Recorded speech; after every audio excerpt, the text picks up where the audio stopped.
Hello and welcome to yet another review. Today I want to tell you about TinHiFi P1 Plus. As the name suggests, it's an upgraded version of their P1, their first planar magnetic earphones that became game changers at their time because it was one of the most affordable in-ear models with planar magnetic drivers, and it gathered a lot of interest.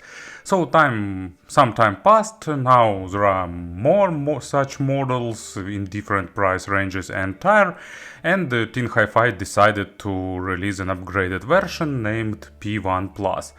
Actually, it's a 10mm planars with good cable, signature stainless steel shells, and price is about the same, $170.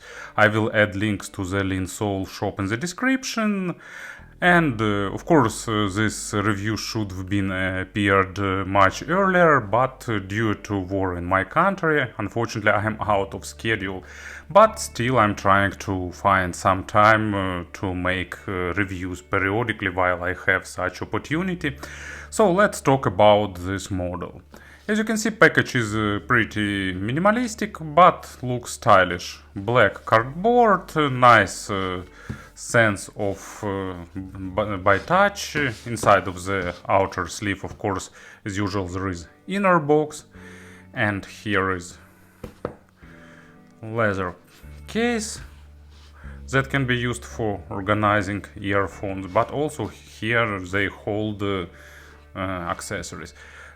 And also you'll get some manual. In terms of specifications, if I remember right, it's 108 decibels of sensitivity and 22 ohms of impedance. And also some kind of members cards.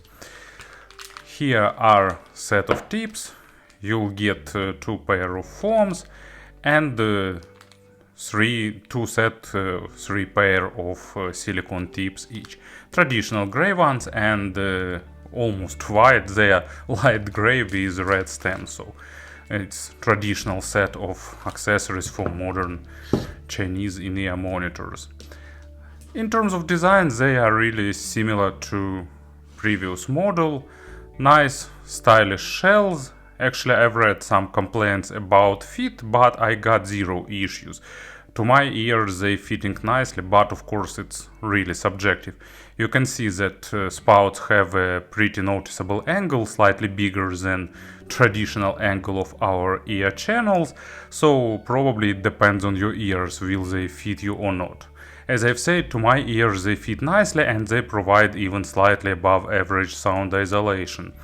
Build quality is pretty great, shells feels heavy and solid.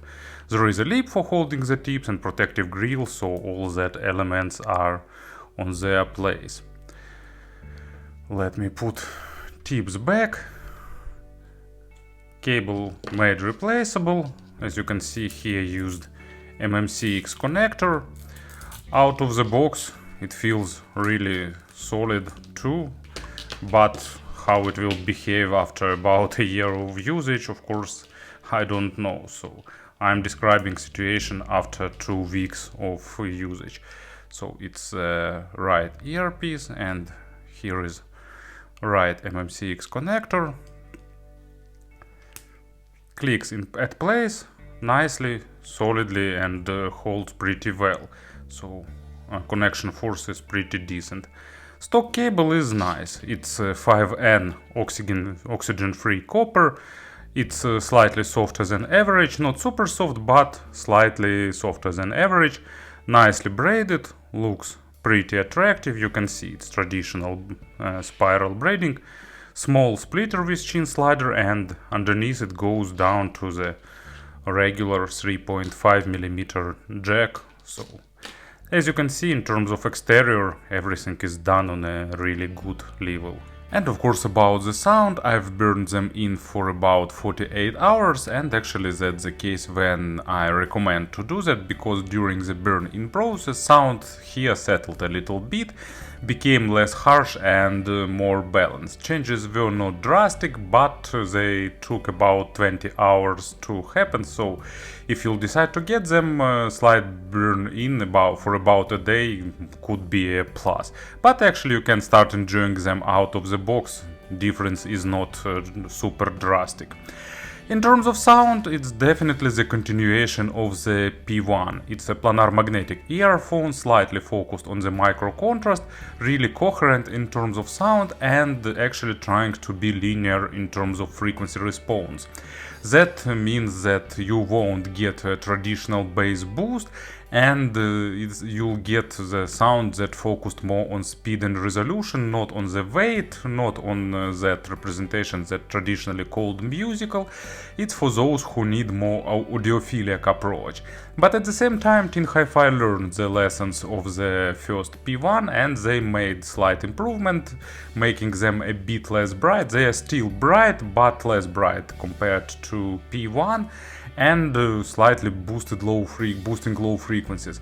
But still, bass here definitely not for those who like a traditional accented lows.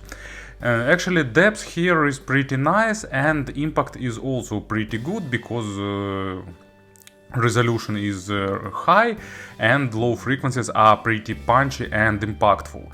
But at the same time, without the traditional bump at lows, many people will find them bass light. Actually, for me, it's just bass neutral, but depends on the preferences. You know, what is neutral for one is light for other, or even lacking. So, if you like a traditional V-shape tuning with boosted low frequencies, it's not a model for you. But if you are looking for more for quality, not only quantity, it's definitely a good option, especially if you have a good source for them and if you like something properly recorded, because they are focused on the small nuances and details. They highlighted small overtones and sound superb with timbre-rich instruments. With synthesized low frequencies, they are also pretty nice, but keep in mind that in terms of quantity, they are less than traditional earphones do. But I decided to select unusual example. It's Massive Attack, Teardrop. I like Massive Attack and remastered version of their famous album. It's all about low frequencies, it's multi-layered, and Teardrop is not an exception here, and this model actually played nicely with a good impact. But still keep in mind that quantity will be less than traditional. I repeat this so many times, not because for me it's an issue. For me it's just almost close to good amount of lows that I can definitely like. But they are not traditional tuned, so I am trying to highlight their difference with traditional earphones. And mid frequencies are almost one of their strongest sides. Sorry, if you need good resolution, if you like small nuances and details, if you like uncolored representation, that's definitely the model to take a look. And at the same time, it's not as dry as balanced armatures. They have a better weight distribution and they have better emotions and better macro dynamics thanks to the much bigger diaphragms that they own. Imaginary stage is noticeably above average in width and in depth, but also this model is pretty critical for the quality of records, because it's not highlighting the sound, and what you get in the record you'll get in these earphones. But with superbly recorded and mastered tracks, you will be pleasantly surprised by their technical capabilities. But if something is recorded poorly, you got the idea. And that's why, as an example, I decided to select Rainmaker by Hiromi Uehara. It's a great album, record quality is also pretty nice, but I like Hiromi's signature manner, and I like how this earphones played. Actually, one of the best affordable models to enjoy such kind of music. Energetic, but at the same time pretty technical. Treble is slightly accented, less than it was in regular P1, but still, of course, if you're sensitive for the treble area, it's better to look at some other model, or at least try them before buying, because the model definitely not trying to hide high frequencies. Extension is slightly above average. They have pretty good overtone saturation, close to much richer model. Layering is really very basic, but for this price tier it's still a pretty good achievement, so high frequencies here represented pretty nicely. And as an example, I've got Hoff Ensemble Justice. It's superbly, flawlessly recorded album, and that's why many people like Hoff Ensemble so much, because it's one of the most audiophilic records in my media library. And of course, this track offers tons of overtones, nuances, decays, and all that airy element that goes to the high frequency area, and these earphones play that nicely. In terms of pairing, I've seen some opinions that they require tons of power or even desktop class amplification. I'm partially not agree here. Of course, they require some power, but almost all good modern players can deliver necessary amounts of power. More important that they require good control and resolution, and that's is much more harder to find thing. So basically you'll need at least some upper mid segment player for them, or middle mid segment, but not below, because they are critical for the quality of the source. No smartphones or cheap digital to analog converters or something like that. Speaking about the compression, so first it's P1 non-plus version. It was drier and slightly more focused on the micro contrast. This model is less focused and sounds more natural and slightly more refined. TinHiFi's P2 was more bassy and slightly more fine-tuned, and with a bit more resolving mid frequencies, but they're also noticeably more expensive. One of the main rivals, it's 7 Hz Timeless, but Timeless is noticeably different. It's more massive, more weighty, both on mids and on low frequencies, with less treble comparing to this model, with less focus on the micro contrast, at least my pair, because I've seen some opinions that 7 Hz changed tuning. And also, not so far ago, I reviewed the Shure planar magnetic model, but they are more traditional V-shaped, more focused on the musical representation, but still also pretty technical, while this one is more focused on the micro contrast, sounding drier and more linear and natural. So if you're looking for a unusual audiophilic tuning in the affordable segment, P1 Plus is definitely an option to consider. Thank you for listening, thank you for your attention, and of course have a nice day. Postscriptum, in my previous video one of the viewers asked me to tell how the name of Ukraine's capital should be pronounced in Ukraine.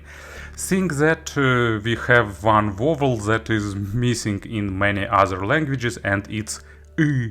So to pronounce name of the capital correctly, it's not Kiev like it was in Soviet era or like it's called in Russia.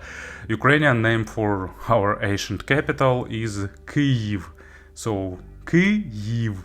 But if you can't pronounce that I, it should be short and not accented, so you can pronounce it as Kyiv. It's still closer to what is how it should sound. And thank you once again, thank you for all support you give, and have a great day.